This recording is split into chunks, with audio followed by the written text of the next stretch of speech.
Assalamualaikum warahmatullahi wabarakatuh.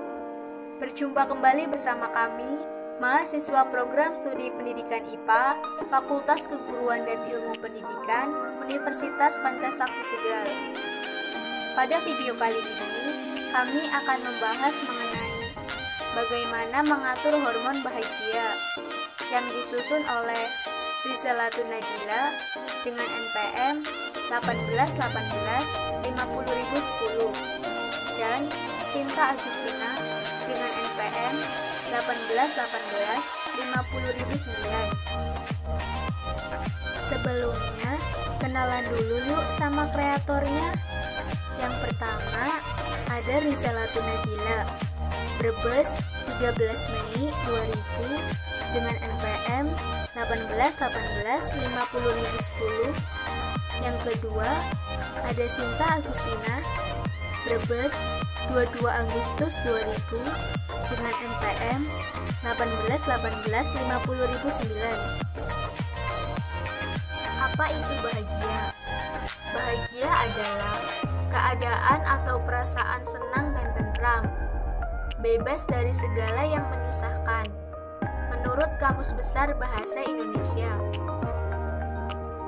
Bagaimanakah mencari kebahagiaan? Ternyata tidak perlu jauh-jauh, karena yang kita cari ada di pikiran dan hati kita sendiri. Kalau pikiran dan hati kita positif, maka tubuh kita akan menghasilkan hormon kebahagiaan tersebut lebih banyak lagi. Tidak perlu lagi mencari-cari sumber kebahagiaan tersebut dari luar sana. Hanya dengan melihat ke dalam diri kita sendiri, maka kebahagiaan dan kesehatan juga akan kita dapat. Apa yang terjadi pada tubuh saat merasa bahagia? Beberapa reaksi yang terjadi pada tubuh ketika merasa bahagia. Yang pertama, kulit akan menjadi lebih glowing. Hal ini terjadi akibat aliran darah yang bekerja optimal, sehingga kulit akan menjadi lebih sehat. Yang kedua, meningkatkan kerja otak. Hal ini terjadi akibat dua jenis neurotransmitter di otak, atau dopamin dan serotonin, membuat fungsi otak bekerja lebih baik. Yang ketiga, menurunkan resiko penyakit jantung. Hal ini terjadi akibat hormon endorfin yang terlepas dapat meningkatkan aliran darah dan menurunkan tekanan darah. Yang keempat, sistem saraf otonomi. Sistem saraf ini bertanggung jawab pada semua hal di dalam tubuh dan dipengaruhi oleh rasa bahagia. Mengenal jenis hormon bahagia. Yang pertama, hormon endorfin. Sebagai pereda nyeri alami tubuh yang diproduksi sebagai respon terhadap stres atau rasa tidak nyaman. Yang kedua, hormon oksitosin, disebut juga hormon cinta, dapat meningkatkan rasa percaya, empati, dan lain-lain. Yang ketiga, hormon dopamin, disebut juga hormon perasaan baik, dikaitkan dengan sensasi senang. Yang terakhir, hormon serotonin, membantu mengatur suasana hati, serta tidur, nafsu makan, kemampuan belajar, dan memori. Hormon endorfin. Hormon endorfin merupakan hormon yang berfungsi sebagai painkiller alami di tubuh kita. Hormon ini mampu menghilangkan rasa sakit yang kita rasakan. Endorfin juga membuat kita memiliki daya tahan tinggi. Ia mendorong kita untuk melakukan hal-hal yang challenging. Nah, endorfin membuat kita tetap senang melakukan sesuatu walaupun sulit dan berat.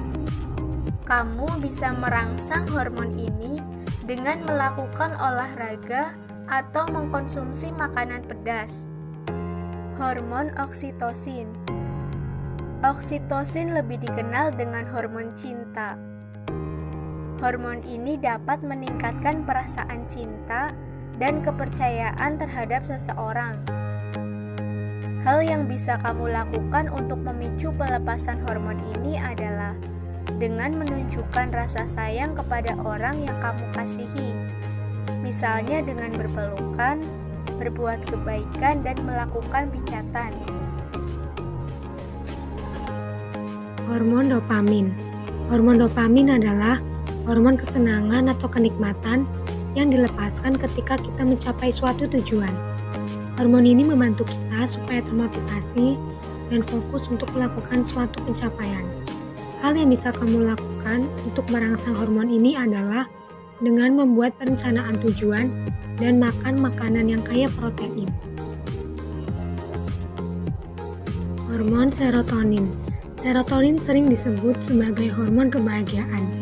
Hal ini karena serotonin memang berfungsi untuk mengatur suasana hati agar menjadi lebih baik. Hormon ini juga berfungsi sebagai hormon pencegah timbulnya stres atau depresi pada seseorang.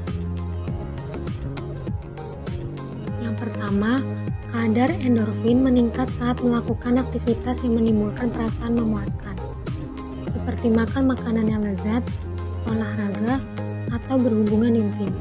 Yang kedua, kadar oksitosin akan meningkat dengan kasih sayang, seperti berciuman, berpelukan, atau berhubungan intim. Yang ketiga, kadar dopamin meningkat saat berolahraga, mendengarkan musik, dan meditasi. Yang keempat, kadar serotonin akan meningkat saat pola tidur yang cukup, melakukan pijat refleksi, dan menggunakan minyak esensial. Bagaimana hormon endorfin ini diproduksi? Pada saat kita berpikir positif atau berperasaan emosi yang positif, secara otomatis tubuh kita akan mengeluarkan hormon endorfin. Bagaimana agar hormon endorfin bisa keluar? Pertama ialah selalu berpikir positif. Lihatlah sesuatu dari sisi positif, sehingga yang ada dalam pikiran adalah hal-hal yang baik.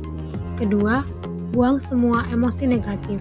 Yang ketiga, lakukanlah kebaikan tiap saat. Mengerjakan kebaikan akan menjadi sumber kebahagiaan yang sangat luar biasa. Apa yang akan terjadi jika seseorang mengalami stres? Seseorang yang terpapar faktor stres akan menyebabkan respons tubuh yang ditandai dengan menurunnya hormon endorfin atau zat anti nyeri alami tubuh. Faktor stres akan melibatkan mekanisme regulasi integratif yang mempengaruhi proses biokimia dan seluler seluruh tubuh, termasuk otak dan psikologis, yang dapat menurunkan kemampuan tubuh terhadap adaptasi rasa nyeri.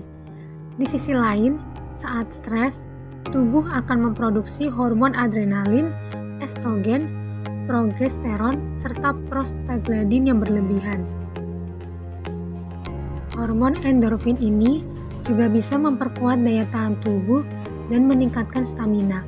Jadi, kalau kita sering loyo, sakit-sakitan, stres, pegal-pegal, bisa jadi karena kita masih berpikiran negatif dan masih mempunyai emosi yang negatif pula.